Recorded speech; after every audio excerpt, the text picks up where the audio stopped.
रामलीला का समय और इस वक्त हमारे साथ गायक, अभिनेता और फिर अब सांसद भी मनोज तिवारी इस वक्त मौजूद है। परशुराम का किरदार आप एक बार फिर से निभा रहे हैं। डायलॉग्स तो आपको याद होंगे, आई थिंक इस बार आपने स्क्रिप्ट नहीं लर्न करी हो। नहीं, पूरा याद है हमें और मैं पढ़ते रहता हूँ, तो उसकी तैयारी कर रहा हूँ पूरी तरह से।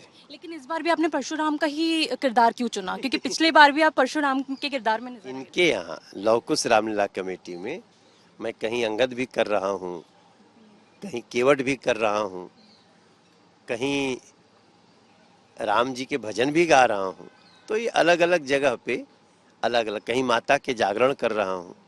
तो ये सब कुछ इनके यहाँ परशुराम कर रहा हूँ। पिछले बार भी किया था और बहुत अच्छा रोल है, बल्कि कुछ डायलॉग उसके चेंज किए हमने, क्योंकि कुछ लोगों ने ऐसा लिख दिया कि परशुराम जी ने सभी क्षत्रियों का 21 बार धरती से नाश कर दिया।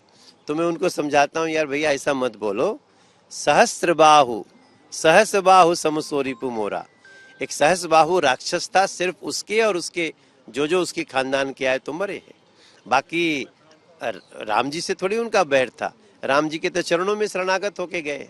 मनोज जी, राजनीति और अभिनय का दोनों का ही मंच की बात करें तो एकदम अलग है, लेकिन परशुराम की कैरेक्टर की अगर मैं बात करूं तो आई थिंक असल जिंदगी में भी आप वैसी है कि अन्याय के खिलाफ आवाज उठानी है आपने। नहीं, वो तो सबको करना चाहिए, वो आप भी करते हो, आज तक का हर रिपोर्टर करता है, आज तक चैनल भी ऐसे ही अन्याय के खिलाफ खड़ा होता है और ये मनुष्य का स्वाभाविक लक्षण होता है। बाकी कोशिश कर रहे हैं। कई जगह ऐसा भी होता है कि हम देख रहे हैं कि अत्याचार हो रहा है, लेकिन रीजन पता नहीं चल रहा है, तो टाइम भी लग जाता है ठीक करने। लेकिन इस बार के जो इनविटेशन कार्ड है उसमें हमें ऑपरेशन सिंदूर की झलक नजर आई है। क्या वाकई में मंचन के समय भी हमें कुछ इस तरीके की चीजें नजर आने वाली है? नहीं, वहाँ भी ये सब चित्र रहेंगे। मतलब ये बहुत अच्छी बात है कि लव कुश रामलीला कमेटी ने इस 2025 की रामलीला को समर्पित किया है ऑपरेशन सिंदूर को। ये बड़ी बात है। ऐसे रामलीला समितियों का धन्यवाद।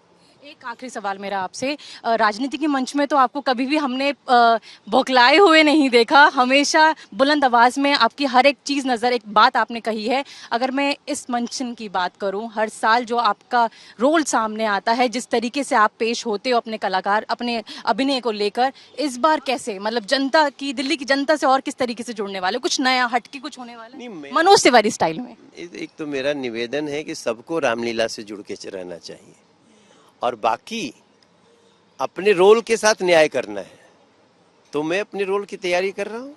एक और आपकी बेटी आज हमारे साथ जुड़ी, उनको इतनी सब चीजें पता है, राम की कथा हो या कोई भी कथा हो उनके पता है। क्या आप उनके साथ रोज बैठ के सब चीजें उनको सुनाते हैं? क्योंकि बच्चे जुड़ रहे हैं आजकल की पीढ़ी। नहीं, आजकल बहुत अच्छी अच्छी किताबें आ रही हैं, स्कूल से भी मिल रही हैं, जहाँ हम अपनी संस्कृति को जानने की कोशिश करते हैं।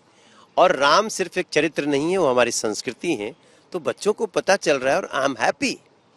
अभी वो नरसिम्हा फिल्म देख के आई और मुझे बोलती है कि पापा मुझे प्रहलाद बनना है।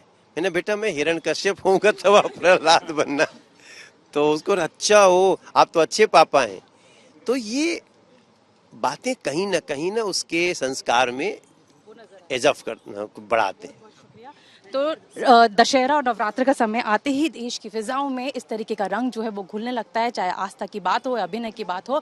और इसी चीज़ के बीच लव कुश रामलीला देश की सबसे बड़ी और भव्य रामलीलों में से एक है और वो फिर से एक बार लोगों का आकर्षण बटोरने के लिए पूरी तरीके से तैयार है। हर साल की तरह इस साल भी अलग अलग किरदार में आपको बड़े बड़े अभिनेता नजर आने वाले, उनमें से मनोज तिवारी एक बार फिर से परशुराम का किरदार निभाते हुए नजर आएंगे।